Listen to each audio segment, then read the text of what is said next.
महाभारत के युद्ध हुआ। युद्ध विश्राम के बाद भीष्म पितामह के शरीर में तीर चुभा हुआ है, भगवान का इंतजार कर रहे हैं। जब कन्हैया सामने आएंगे दर्शन करके ही शरीर को त्यागूंगा। तो उसके बाद भगवान पांडव को लेकर के कुरुक्षेत्र गए हैं। भगवान जैसे पांडव को लेके आए, उसके बाद भीष्म पितामह ने दूर से देख लिया, पांडव को देखा, अर्जुन से पूछा, अर्जुन तुम्हारे सारथी कहाँ हैं? अर्जुन बोले आ रहे हैं पीछे से।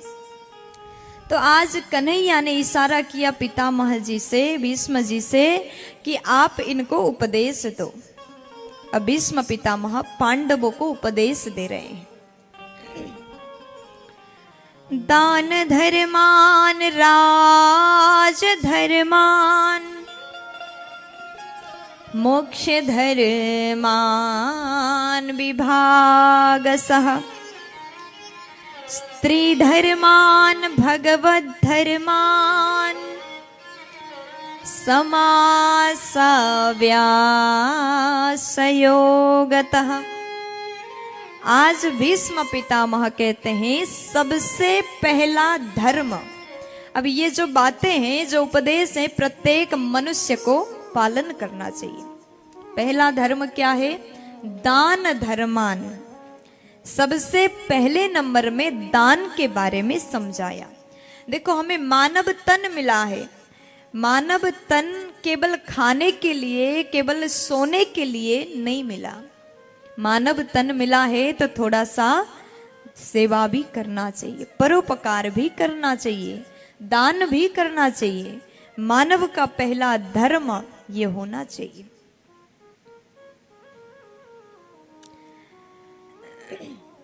कोई दुखी है, कोई गरीब है, भूख से तड़प रहा है, तो मानव होने के नाते हम अपना धर्म को पालन कर सकते हैं। भूखे को भोजन करा सकते हैं, गरीब को कुछ सहयोग कर सकते हैं।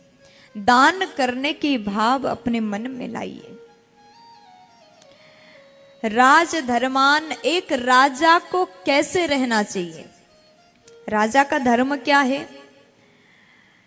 केवल राज्य को, राज सिंहासन में बैठ करके शासन करने से ही राजा नहीं होता। राजा का धर्म है सबसे पहले प्रजा के हर दुख सुख को समझ जाए, वही एक सच्चे राजा का धर्म होना चाहिए। मोक्ष धर्मान विभाग स स्त्री धर्मान भगवत धर्मान समास व्यासयोगतः। स्त्री के बारे में बताया, नारी के धर्म के बारे में बताया, लेकिन उनके पास में इतना ज्यादा टाइम नहीं है, अंतिम समय में है। कुछ बात विस्तार से बताया, कुछ बात जल्दी से बताया, संक्षेप में बताया। उसके बाद कन्हैया की ओर देखा, भगवान मुस्कुरा रहे हैं। भीष्म पितामह कहते, प्रभु आज मैं आपके लिए पुष्प अर्पण नहीं कर सकता, माला अर्पण नहीं कर सकता, क्योंकि मैं इस सैया में सो रहा हूं, लेटा हुआ हूं। मेरा शरीर उठ के आपकी सेवा नहीं कर सकता। शरीर के प्रत्येक भाग में तीर चुभा हुआ है, रक्त बह रहा है।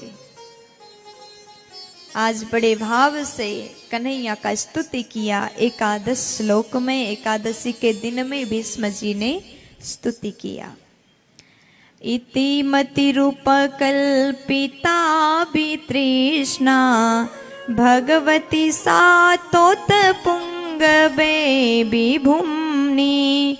इति मतिरूपकल्पिता वितृष्णा भगवती सातोत पुंगवे विभुम्नि।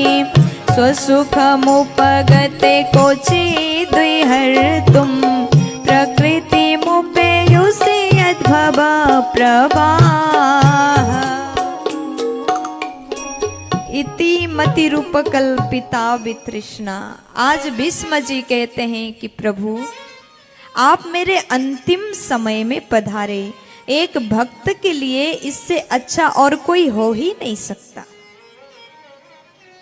देखो अंतिम समय चल रहा हो, मृत्यु होने वाली है और सामने भगवान आ जाए, इससे बड़ा सौभाग्य और क्या हो सकता है। तो आज भीष्म जी कहते हैं प्रभु आप बस ऐसे ही खड़े रहना और मुस्कुराते हुए रहना, बस आप मेरे नजर से दूर मत जाना, मेरा ये परम सौभाग्य है। और प्रभु मैं जानता हूं कि आप कितने बड़े भक्त वत्सल है, आपका भाव मैं समझता हूं। जब महाभारत के युद्ध में मैंने प्रतिज्ञा किया था आपसे शस्त्र अस्त्र उठा करके ही मानूंगा, और आपका प्रतिज्ञा था मैं शस्त्र उठाऊंगा नहीं, लेकिन आपने मेरी प्रतिज्ञा को बचाने के लिए आप रथ के पहिया को उठा करके जब दौड़ रहे थे, आप शेर के समान जब दौड़ रहे थे, वो छवि आज भी मुझे याद है। धरती कांप रही थी, वो छवि वो स्वरूप आज भी मुझे याद है। प्रभु आप तो परम दयालु हो, आप तो भक्त वत्सल हो, आपके चरणों में मैं नमन करता हूं। आज भीष्म जी ने स्तुति किया, भगवान खड़े हैं मुस्कुरा रहे हैं। प्रभु जब तक मेरा प्राण ना छूट जाए तब तक ऐसे ही मुस्कुराते रहो। भगवान भी मुस्कुरा रहे हैं। भगवान को निहारते निहारते भीष्म जी ने अपने प्राण को त्यागा।